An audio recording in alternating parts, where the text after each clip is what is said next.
Welcome to your little sewing holiday. I have obtained some books about handwork by Emmy Heine from Leipzig in Germany. 1895 is the date, and it is a collection of little handwork books about embroidery, about bobbinet lace, about crochet, and there are several techniques in there that you can do. I wanted to have a look in here. The dedicatee is the Empress Frederick, who was the daughter of Queen Victoria of England. This book here starts with some easy sewing techniques and some white work embroidery, which you do white on white, and it progressively becomes more elaborate and intricate. I mean, look at those laces. And I would like to start today with those easy seams and techniques, starting with a normal sewing needle and the first seam that is on here, a very simple seam. So you start with finger pressing or ironing your hem down. This is the first that she starts with, the hem. You double fold it, one on the lower side, one on the upper side. And you take your needle, like so. Instead of anchoring your thread with a knot, she tells you to sew up your thread when you have finished your seam or whatever you wanted to sew. So I'm leaving a little bit of this thread on the end long enough so that I can maneuver with my needle in the end when I want to. And I'm felling this down on the underside, right at the hem's end, with some very small gaps between the hem and the outer cloth. And your distance between those stitches should not be too far. I'm speeding this up a little bit so that you have an idea of the technique that I'm using. In the end, when you finished your hem, you can anchor your thread or you can sew it up. This is what it looks from the inside. This is the look from the outside, almost invisible, except for a little black dot. I've used black yarn, so you can use white one, of course. The next hem is a lock stitch hem, and for this one you can pull one thread out of your fabric, provided it is dead straight. You can't do this if you are having a seam which is not in line with your grain. So I hope you can see it from here. This should be what it looks like if your fabric is straight on the grain. And you then turn this around, fold it once, about 1/8 of an inch or 1 centimeter in my case. Fold it twice. This is the right side of the fabric, by the way. Finger pressing again or ironing it down if you're doing something which is a little bigger than this. And you should see this torn out thread on the outside. I hope you can see it here. And maybe it is easier for you just to fold this down, finger press it down, and to tack it also with a pin or with a needle if you don't have pins with you, as in my case, just so that the hem holds its position.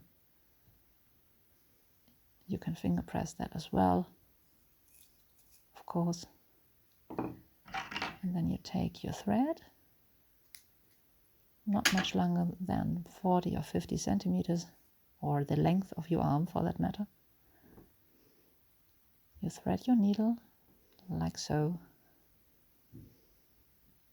Only a very short distance between the end of the thread and your fingers, otherwise you'll get lost. And then you get this down. You can stitch in between the fold And maybe you anchor your thread or you sew it up. That's absolutely your choice. And then with a very small stitch, you get this seam down, this hem down, sorry, with a back stitch on the outside of the fabric. Of course, those should be very dainty, very neat, very small, inconspicuous, as they say. Might take a little patience. In from the back, out from at the front. At least if you're sewing from right to left. I'm speeding this up again.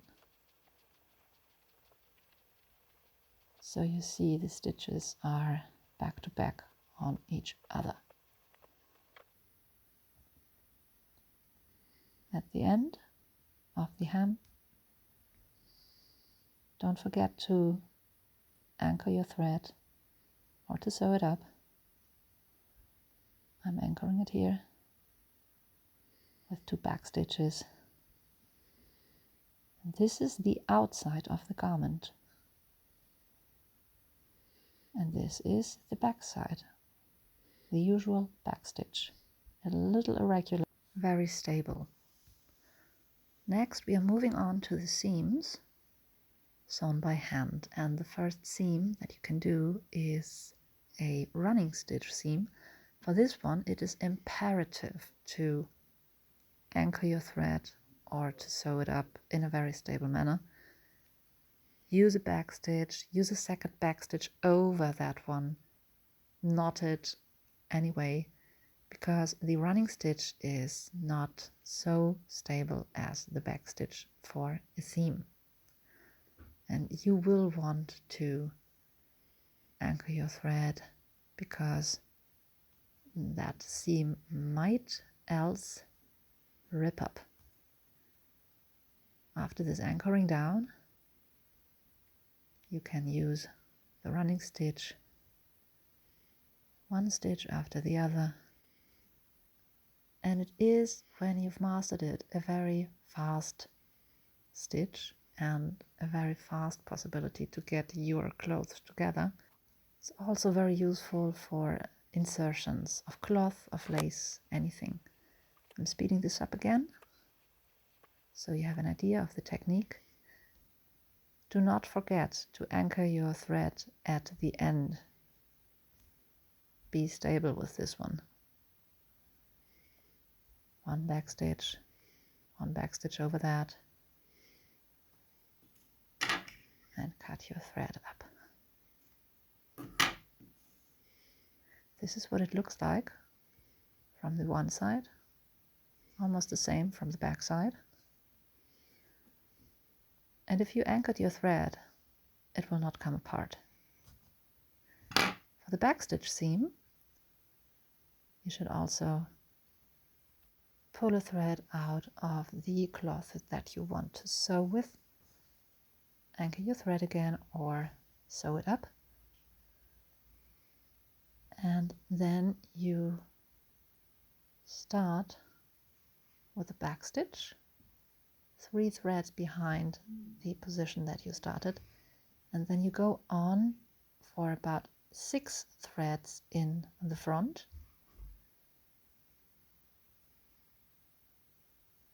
So it's a greater distance between the two.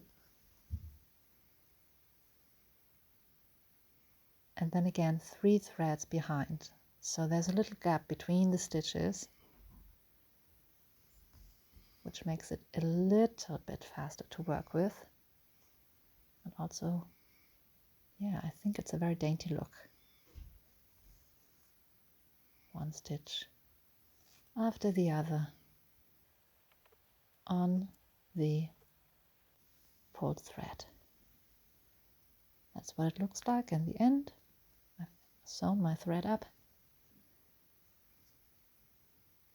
and that's the back side. Again, usual back stitches, and if you pull it, it will not come apart easily because those are all stable back stitches. Now the lock stitch is used again for a seam. Pull out a thread again, make a backstitch seam, and over this seam you just get this from the outside and you flatten it out. Maybe you're ironing it. I'm finger pressing here because this is so small. And then you turn it around again and use the longer part of the seam allowance or the selvage, and you turn it around bit by bit and you fell it down with some stitches. That's the look from the outside. And the next seam that we have is a little bit difficult for me to translate because Google suggests that I'm using the term overwhelming seam for überweltliche Naht, which is not quite right, I suppose. Leave your correct description in the comments, because what you're doing here is you are overcasting this with an overcasting stitch. It's a very useful seam for the seam allowances that you have in your other seams, but you can also use this as a sole seam, of course, and it's also very good if you are not having quite enough of your fabric. That's the look of it, and you can flatten this out with an ironing or pressing with your fingers as well. That's the inside, and that's the outside. Last seam is the French seam. So I'm just doing a running stitch seam to get this together. Anchor your thread again so that it does not come apart.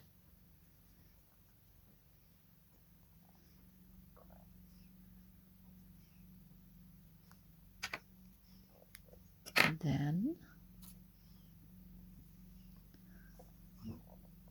the trick is to hide the seam allowances.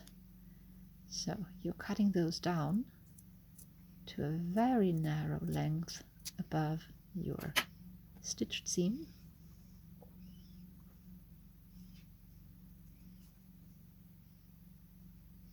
You press it down, finger pressing or ironing it, just as you please.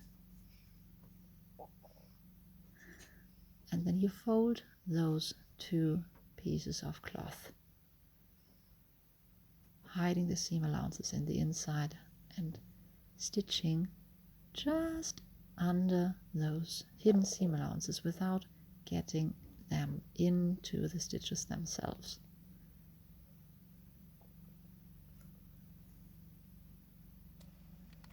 Do not forget to anchor your thread. I'm speeding this up a little bit again, just to show you.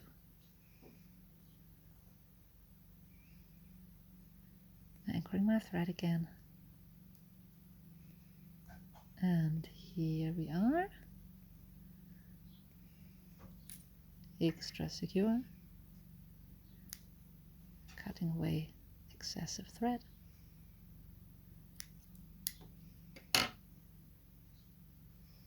This is what it looks like from one side. This is what it looks like from the other. From the side. And that should be the right side of the garment. These are the seams that she has in her book. Again, Emmy Heine, 1895, Leipzig. That's all for now. I hope you have a cozy day or evening.